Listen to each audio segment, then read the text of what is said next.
മുത്തേന നിർമ്മിതമാ ഉള്ള 12 ഗോപുരമേ, തവ മഹത്വം കണ്ടിട്ടിങ്ങാനന്ദിപ്പാ.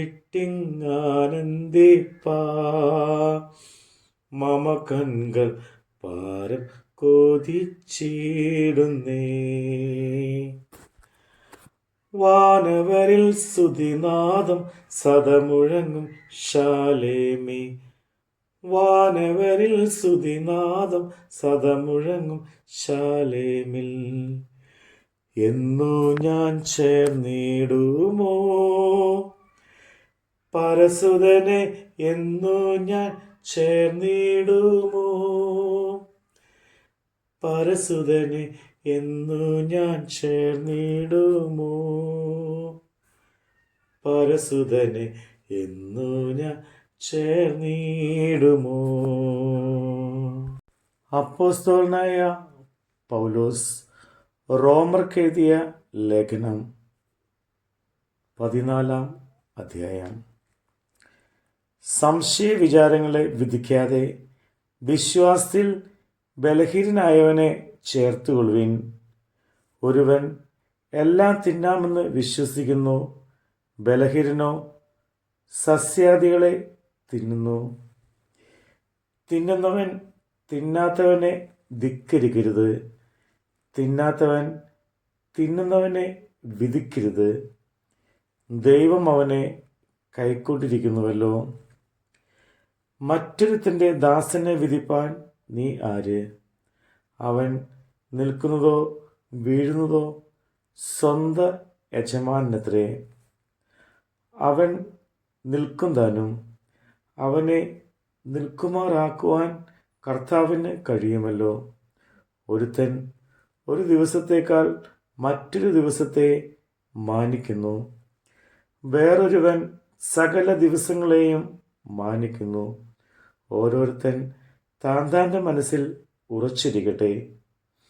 ദിവസത്തെ ആദരിക്കുന്നവൻ കർത്താവിനായി ആദരിക്കുന്നു, തിന്നുന്നവൻ കർത്താവിനായി തിന്നുന്നു, അവൻ ദൈവത്തെ സ്തുതിക്കുന്നുവല്ലോ. തിന്നാത്തവൻ കർത്താവിനായി തിന്നാതിരിക്കുന്നു, അവനും ദൈവത്തെ സ്തുതിക്കുന്നു. നമ്മിൽ ആരും തനിക്കായി തന്നെ ജീവിക്കുന്നില്ല, ആരും തനിക്കായി തന്നെ മരിക്കുന്നുമില്ല. ജീവിക്കുന്നുവെങ്കിൽ നാം കർത്താവിനായി ജീവിക്കുന്നു, മരിക്കുന്നുവെങ്കിൽ കർത്താവിനായി മരിക്കുന്നു. അതുകൊണ്ട് ജീവിക്കുന്നു എങ്കിലും മരിക്കുന്നു എങ്കിലും നാം കർത്താവിനുള്ളവർ തന്നെ. മരിച്ചവർക്കും ജീവിച്ചിരിക്കുന്നവർക്കും കർത്താവ് ആകേണ്ടതിനല്ലോ ക്രിസ്തു മരിക്കുകയും ഉയർക്കുകയും ചെയ്തത്. എന്നാൽ നീ സഹോദരനെ വിധിക്കുന്നത് എന്ത്?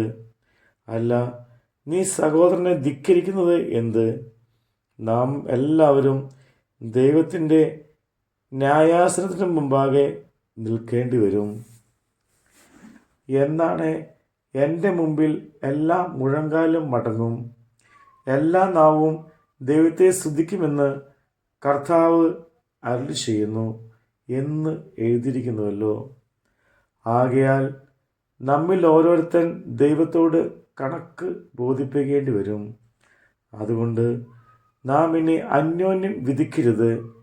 സഹോദരന് ഇടർച്ച തടങ്ങലോ വയ്ക്കാതിരിപ്പാൻ മാത്രം ഉറച്ചുകൊള്ളുവിൻ. യാതൊന്നും സ്വതവേ മലിനമല്ല എന്ന് ഞാൻ കർത്താവായ യേശുവിൽ അറിഞ്ഞും ഉറച്ചുമിരിക്കുന്നു. വല്ലതും മലിനമെന്ന് എണ്ണുന്നവന് മാത്രം അത് മലിനമാകുന്നു. നിന്റെ ഭക്ഷണ നിമിത്തം സഹോദരനെ വ്യസനിപ്പിച്ചാൽ നീ സ്നേഹപ്രകാരം നടക്കുന്നില്ല. ആർക്കു വേണ്ടി ക്രിസ്തു മരിച്ചുവോ അവനെ നിന്റെ ഭക്ഷണം കൊണ്ട് നശിപ്പിക്കരുത്. നിങ്ങളുടെ നന്മയ്ക്ക് ഭൂഷണം വരുത്തരുത്.